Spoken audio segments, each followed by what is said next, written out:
This part of the video will demonstrate for you a provisional cast on. There are many methods. I'm going to show you my favorite.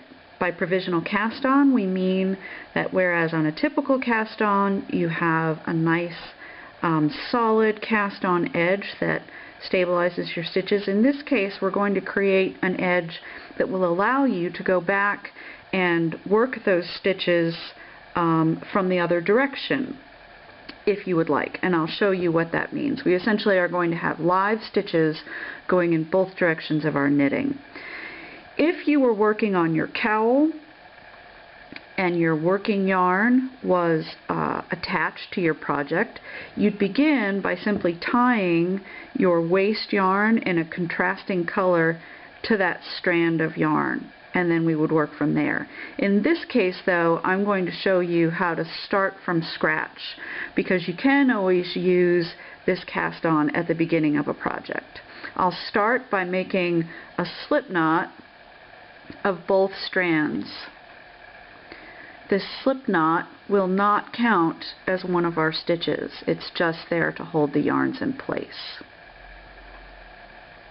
If you were working from your cowl and you had your strand of working yarn here and then your strand of waste yarn looped around it, you just push that so that it's snug with the edge of your project as it exists at this point. So you have two strands in contrasting colors.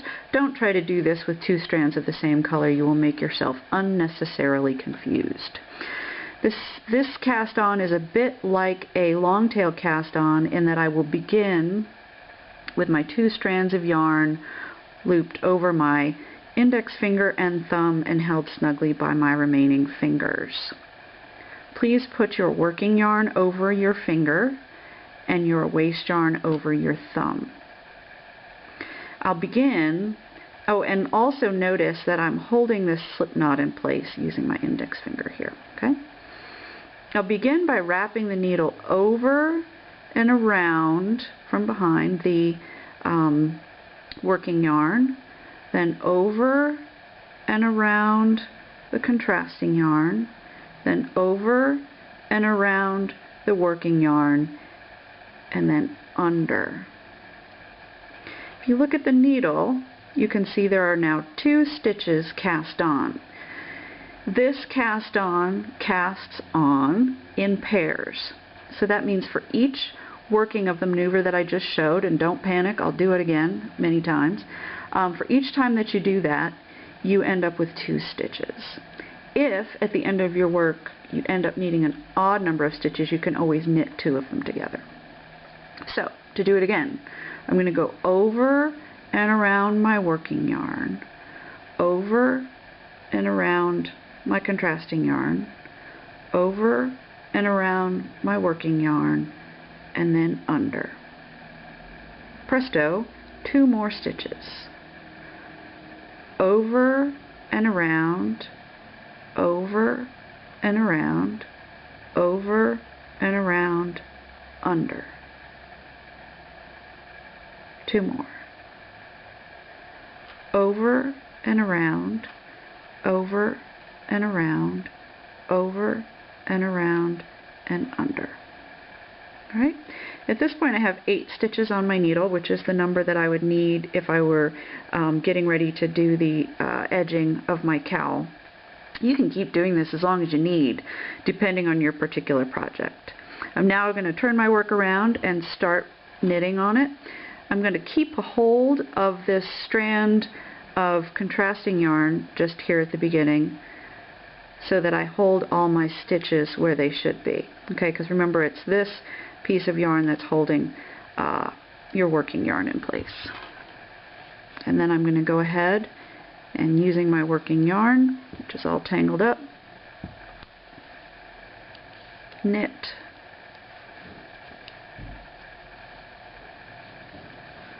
my row. For the sake of our swatch, I'm going to work in stockinette, but of course you could work in whatever you're doing. For the cowl, you'll have a more elaborate stitch pattern. When I get to my slip knot, I am not going to knit into it because it is not a stitch. I'm just going to drop it off the end of my needle.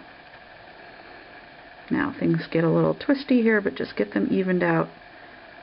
And there we are. There's my row of stitches. You can see we've got the waste yarn underneath acting kind of like a needle or a cast on edge holding all those stitches in place. I can undo my slip knot, and there are all my stitches. Okay, I'll keep working like that, and when we get to the end of my swatch, I'll show you how to take the cast on apart and use a Kitchener stitch to join your edges together.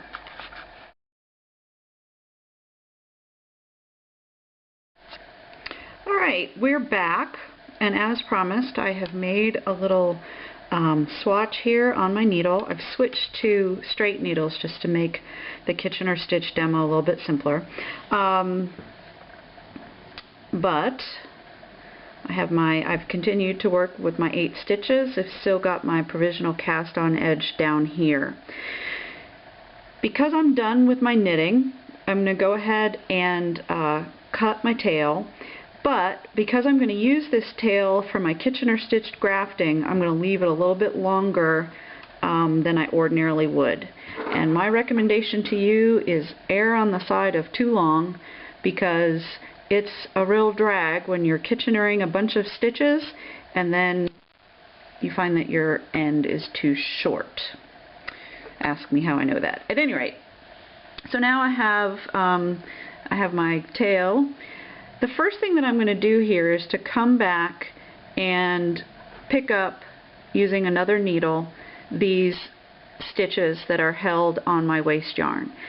Now remember that a provisional cast on, in this case where we're talking about connecting a lace edging, we're not actually going to do any knitting here, but you could. If you wanted to now knit in the other direction or work in the other direction, you could pick up these stitches and start working. So keep that in mind. But very often we'll use these for grafting. So I'm going to take my needle and essentially trace the path of the waste yarn. And let's see if I can do this. Nope, got to switch to my right hand. I'm just going to go one stitch at a time, following the path of that waste yarn until I've got all these stitches on my needle. Now you might find that they're a little snug. That's because they've just been around a piece of yarn and not around a needle. So you've got to kind of work your needle in there, trying not to split them. Alright, now let's count and make sure that I have my 8, 2, 4, 6, 8. Now, I still have my waste yarn in here. I don't need it anymore, so I can pull that out. And now I want to show you something about the orientation of your stitches on this needle. Because of the way that we made pairs of stitches, you will find that every other stitch is twisted in its orientation. And you can kind of see that. Whereas this stitch here has the front leg over to the right and then the back leg looping around to the left. The next stitch is exactly the opposite. It has the front leg looping to the left and the back leg looping around to the right. And if you look at the stitches on this needle, you can see that the way that they sort of separate into V's. So that's just showing the way that they're twisted. You could always start by just working into the back of every other stitch, but I always find it's a little bit easier just to fix their orientation all at once. And certainly, since we're not going to actually be knitting into these but grafting, this is a step you want to take. So the first one is oriented correctly. I just slip it purlwise. And if you look at this one, it's twisted so that this leg is going off to the left and this back leg to the right. And that's not our typical stitch orientation. So I'm going to take my needle and go under and into the back leg. And that just fixes its orientation on the needle. The next one has the regular orientation, so I slip it purlwise.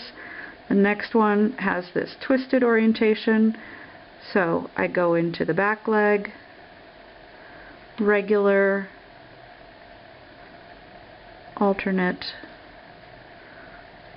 regular, alternate. And technically those stitches aren't twisted. That was a misspeak on my part. But if you knitted into them in the typical way, you would end up with a twisted stitch. Alright, so now all of my stitches are oriented correctly. And just for the sake of the demo, I'm going to put them back on the needle. That's like my other needle. And we will be ready to go. You could very easily simply work on using the metal needle. But I don't know. Today I really like things to match. Okay, so there they all are. Now, if you look at what we've got here, I've got all this knitting and then stitches on each end. And what I'm going to do is graft them together so that you won't be able to see where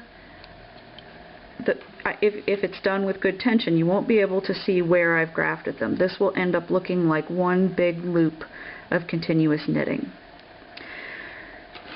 For Kitchener stitch, it's crucial that you have the same number of stitches on each needle.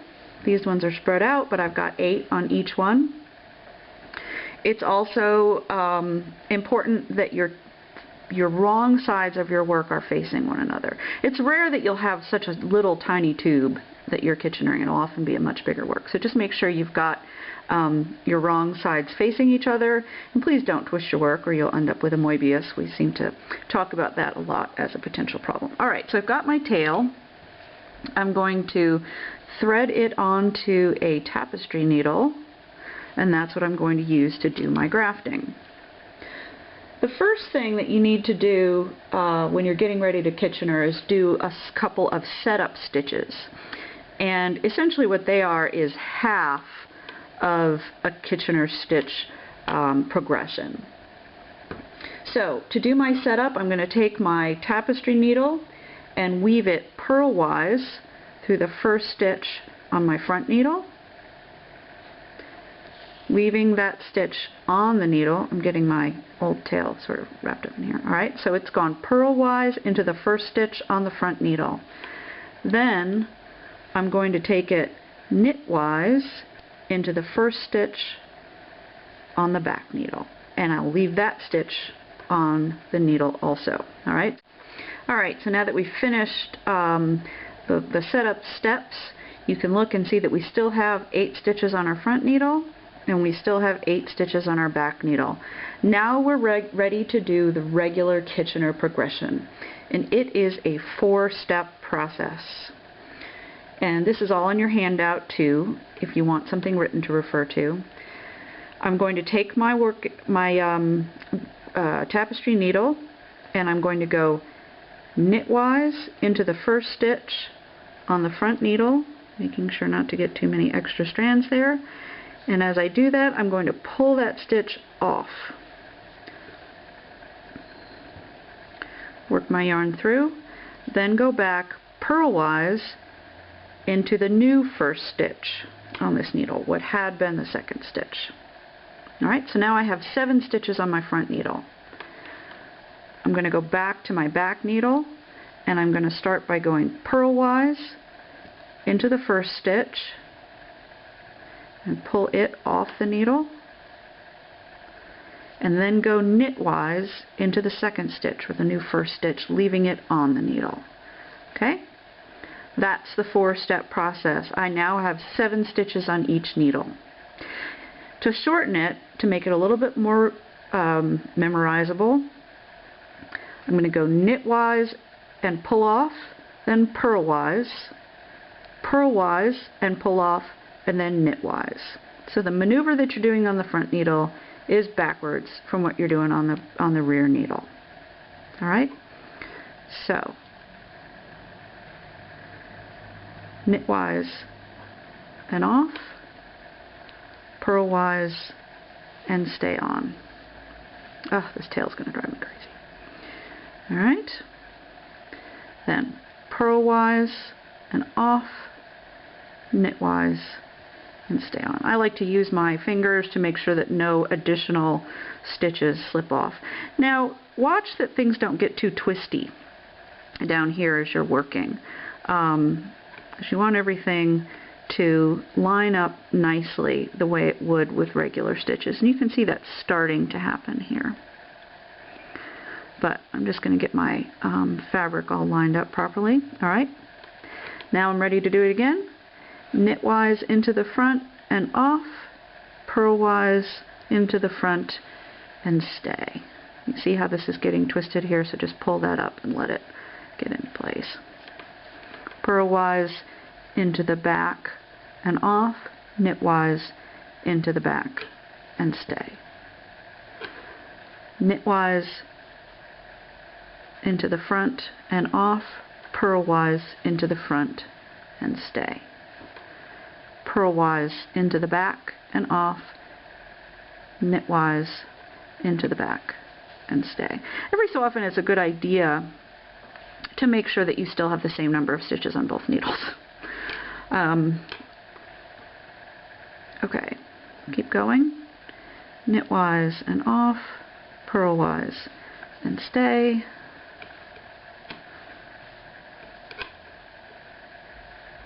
Purlwise and off, knitwise and stay. 3 to go. Knitwise and off, purlwise and stay. Sorry to block your view there, just making sure that doesn't go anywhere. Purlwise and off, knitwise and stay.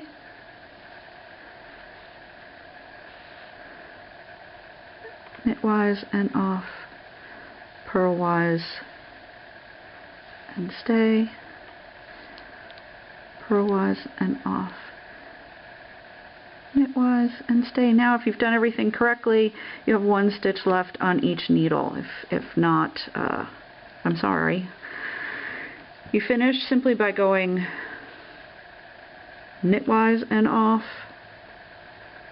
and then purlwise and off. And set those needles down, pull my working yarn through. I'm going to do a quick tension check here. It's not bad. These are looking a little better than that one. That one is a little loose. So since that one's a little loose, I'll come in here and just kind of snug it up a little bit on the other stitches by pulling them along the line till I get to the end of my grafted row.